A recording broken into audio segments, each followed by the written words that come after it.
Painting and drawing have taught me to exploit my limitations. So if I'm running short on time, but I want to do some art, then I'll just do a quick sketch.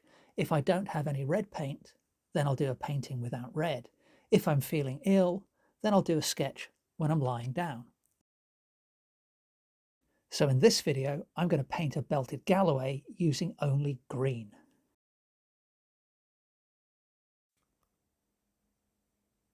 So this particular painting actually started out with a failed experiment. I was trying to create a 3D effect using watercolor.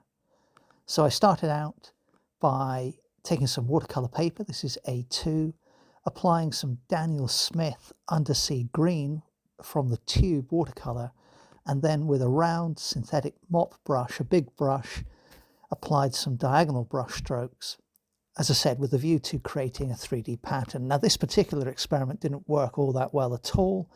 If you want to see the successful version, then you can check out last week's video. But even though this one didn't work, I thought, well, I'll have a bit of fun and I'll just do a loose outline of a belted Galloway cow. And, you know, this is one of my favorite things about painting in general, but in particular watercolor painting. Sometimes the watercolor gives you things that you don't expect. And I liked some of the textures that ended up being created here. But perhaps more importantly, a failure or a mistake. If you think creatively or just kind of think on your feet, stay in the moment, then you can adapt and make something out of it, you know, which I think is one of the most fun aspects of art. So the watercolor is completely dry, and I don't plan at the moment on working from a reference because this is very much going to be, you know, a stylized version of a belted Galloway.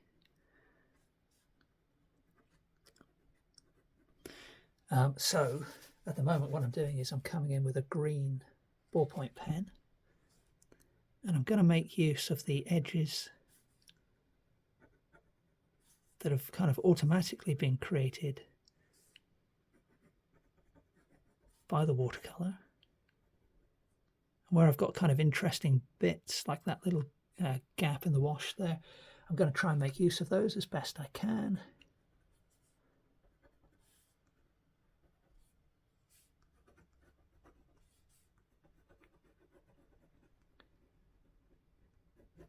And try to keep my lines characterful, so lots of squiggles.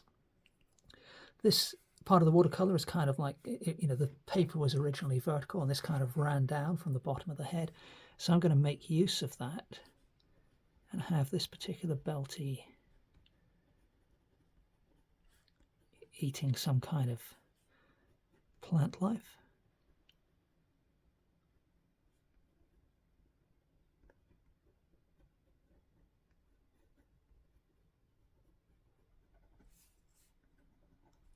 Now, one of the little tricks I like to employ when I'm doing an outline, perhaps along the edge of the back here, is rather than just do some jagged lines to convey the look of the shaggy hair, I'll put a couple of loops of, you know, random shape. And then when I work my way across, I just kind of take the outline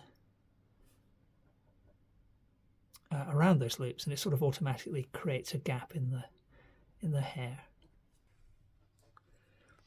Now, this could almost be one of the legs. I'm not sure it's quite anatomically correct, but I think we'll go with that. These little white gaps could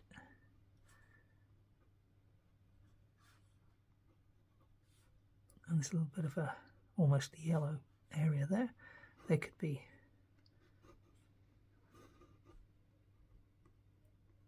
some kind of plant life. Another bit there.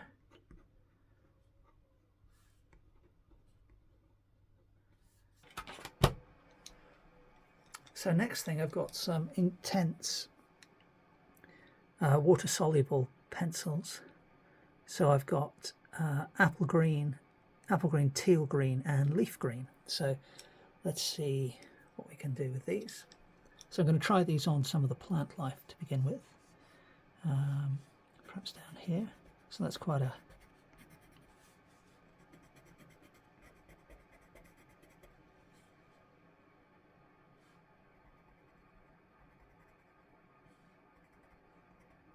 bright green. But I kind of like the way this looks on top of the watercolor. Now, with the Inktense pencils, if you want to, you can then add water to them to kind of further or create extra washes. Let's go with the teal green and see what that does.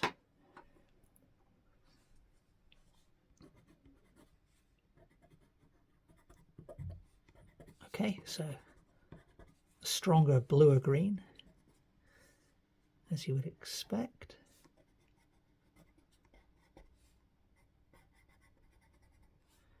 And let's take a look at this last one.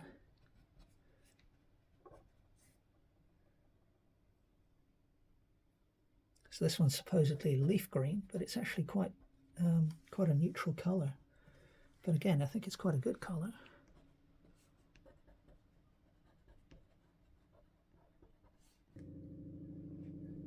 So next I thought I'd come in with my waterbrush and just, you know, kind of make use of the fact that with these Inktense pencils, I can create watercolor washes simply by adding water to the marks I've put down. But just thinking about it, what I can do is go back to my so-called leaf green, and I can just put a couple of animals here off in the distance.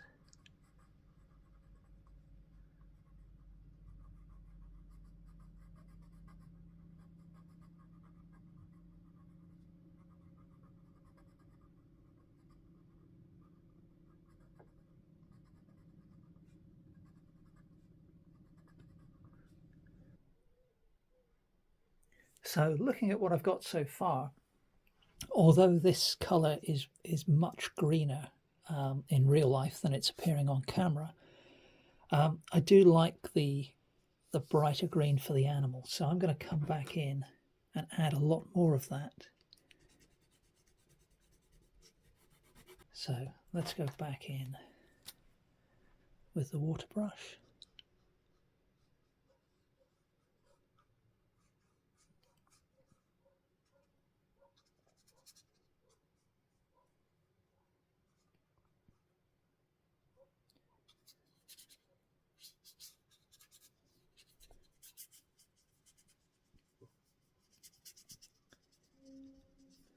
I'm staying loose and lively with my brush movements to kind of create a little bit of texture within this new wash that I'm putting down. I don't want to cover, as I said, I don't want to cover the original wash completely. So now I'm going to come in with my undersea green and my little branch brush. I'm just going to dip that straight into the tube, and we'll see how well that works for some darks.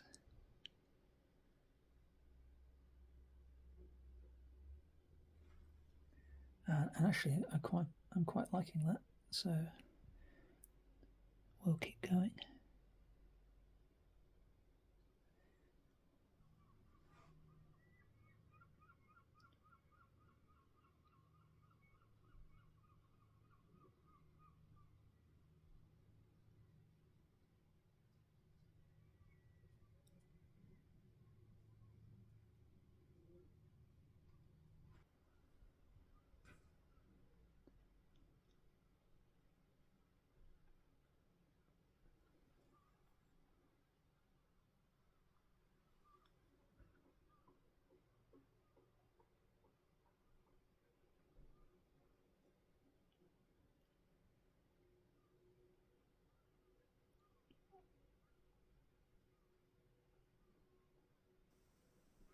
So next I'm going to use cad yellow, cerulean blue and ultramarine blue interactive acrylic.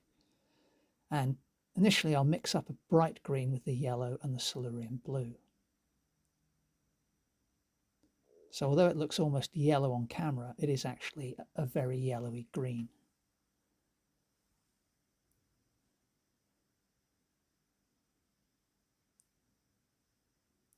And I'm just using a frayed flat synthetic brush here because I want to keep the marks kind of rough and ready to mimic the kind of shagginess of the coat of the animal. Now I've got the diagonal watercolor brush strokes showing in the background, but I wanted to kind of give more of an environment. I mean, I was tempted to leave the background as it was, so it was kind of a really surreal, you know, what's going on here background. But I liked the idea of this belted galloway kind of wandering through a forest glade or just being underneath a tree. So I've added some kind of leaf type marks to the upper part of the painting. And now I've added a more of a mid-green. So all I'm doing is changing the ratio of the cerulean blue and the cad yellow. And that's working quite well as a shadow color on the side of the animal as well.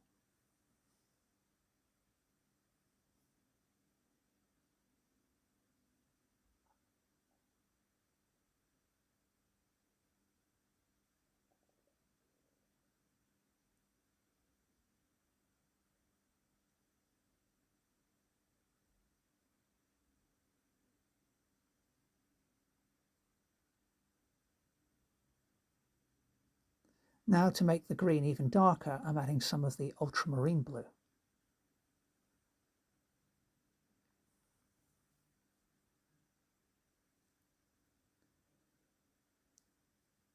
And that's great for a shadow color for the foliage. Now here I'm just adding some tinting white because although it's meant to be a green only painting, adding some white simply gives me a lighter version of green. So I kind of feel I'm staying within my own self-imposed rules, and that's going to give me a bit of pop for some highlights on the animal. Now I want to make the white stripe of the animal stand out far more than it is, so I'm using that pale green above and below the belly to fill in the white of the background.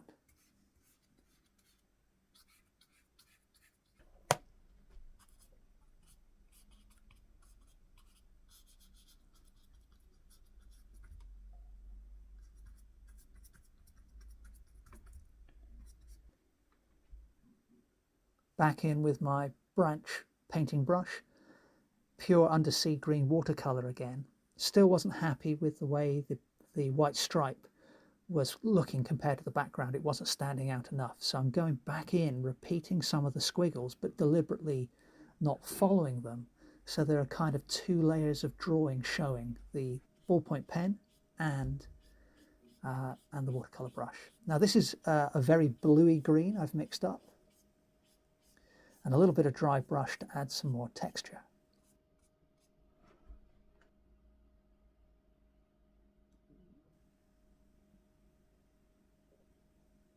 And then using the brush for what it was designed for, a few twigs and branches in amongst the foliage.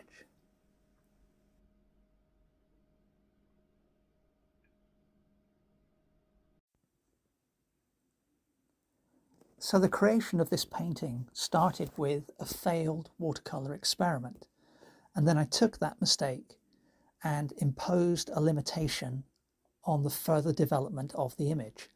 So I decided I'm only going to use green. And as you saw, I used ballpoint pen, watercolor markers, watercolor paint, and acrylic. And the finished image is kind of quirky and unusual. I've definitely never painted anything just in green only, and certainly not a belted Galloway before. And one of the favorite things about this image for me is kind of the multi-layered approach. So I didn't leave as much of the original watercolor showing as I'd originally planned, but there are bits still showing through on the white stripe, and in particular the strong kind of energetic diagonal brush strokes near the top of the painting, and the original wash where we've got the distant animals. But the thing I like most about this particular image is I left it up on my easel for about a week after I painted it. And every single time I walked into the room, or if I looked at it after I'd uploaded it onto my website, every single time I looked at it, my reaction was, oh yeah, and then half a second later I would see the belted galloway. So it was almost as if the animal was partly camouflaged, which does happen with animals in nature. Obviously, you don't always spot them immediately. And that wasn't an intentional effect, but I'm very happy that it kind of happened in that way. And as I'm the one who actually put the belted galloway in place, I'm kind of hoping that people who see the painting with fresh eyes won't notice the animal immediately. If it took me half a second to see it, maybe it'll take other people half a second too. That's what I'm saying. So I kind of like the fact there's almost something hiding in plain sight. Anyway, this was a really fun experiment. I think it's something I will return to in the future, perhaps with a different color, and hope you enjoyed the video.